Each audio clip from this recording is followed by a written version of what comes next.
Hi అండి. నిన్న జగన్మోహన్ రెడ్డి అయితే ఏదైతే ఈ రాహుల్ గాంధీ ఓట్ల చోరీ గురించి ఏదైతే మాట్లాడారో ఓట్లు చోరీ జరిగిందని ఏదైతే మాట్లాడుతున్నారో ఆయన సంచలనంగా మాట్లాడుతున్నారు. బెంగుళూరులో ఒక కాన్స్టిట్యూషన్‌కి సంబంధించి మాధవపురమో ఏదో ఉంది.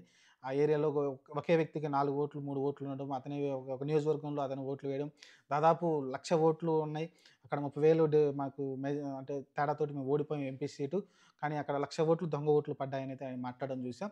ఆ రకంగా చూసుకుంటే దీనిపైన తను స్పందిస్తూ జగన్మోహన్ రెడ్డి రాహుల్ గాంధీ, టీడీపీ అలానే ఇక్కడ కాంగ్రెస్ ఏదైతే తెలంగాణలో వీళ్ళందరూ ఒకటే కుమ్మక్కు రేవంత్ రెడ్డి. వీళ్ళందరూ కావాలని ఒక గేమ్ ఆడుతున్నారు.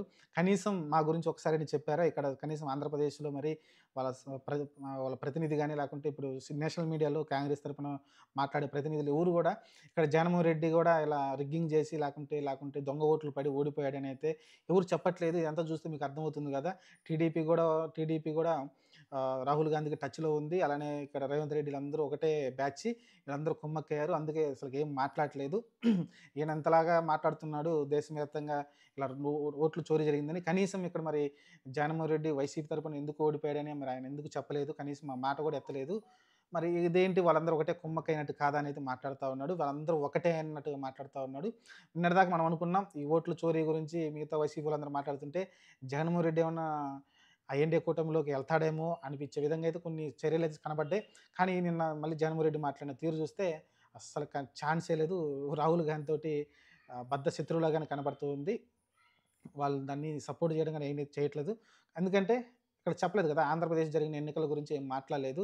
ఆహ్, ఇది మహారాష్ట్ర గురించి లేకుంటే మిగతా ఢిల్లీ గురించి వీటి గురించి మాట్లాడాడు గానీ, ఆంధ్రప్రదేశ్‌లో జరిగిన ఎన్నికలు జగన్మోహన్ రెడ్డి, ఇదిగో టీడీపీ వాళ్ళు ఇలా దొంగ ఓట్లు లేకుంటే బీజేపీ ఇలా దొంగ ఓట్లు వేయించి వాళ్ళు గెలిచారనైతే దాని గురించి అసలు మాట్లాడకపోవడం అయితే ఆయనైతే మండిపడ్డారు జగన్మోహన్ రెడ్డి అయితే. మరి చూద్దాం మరి. ఎందుకంటే అందరికీ తెలిసిందే కాంగ్రెస్‌ని చీలిపోయి ఆయనొచ్చి వైసీపీ పార్టీగా పెట్టుకున్నాడు. ఆ తర్వాత చూసుకుంటే నామరూపాలు లేకుండా పోయింది ఆంధ్రప్రదేశ్‌లో కాంగ్రెస్ పార్టీ. మరి అటు చూసుకుంటే వాళ్ళ చెల్లెమ్మని, షర్మిలని తీసుకొచ్చి ఆయనకి పోటీగా పెట్టి ఆయన తిట్టించడం కూడా చూసాం మనమైతే. ఓ రకంగా ఓటమిలో ఆమె కూడా పాత్ర ఉందనుకోవచ్చు. వైసీపీ ఓటమిలో. ఎందుకంటే చెల్లిని, అమ్మని ఇలా కాలు రాసినోడని ఈళ్ళు జగన్మోహన్ రెడ్డిని చాలా గట్టిగా తిట్టారు. ఎవరు? మన చంద్రబాబు నాయుడు గాని, పవన్ కళ్యాణ్ గాని గట్టిగా అమ్మ నా చెల్లిని సరిగ్గా చూసుకునేటు ఈ రాష్ట్రాన్ని ఎలా చూసుకుంటాడని అయితే మాట్లాడడం చూసాం చాలా గట్టిగా. అది కూడా చాలా దెబ్బ తగిలింది.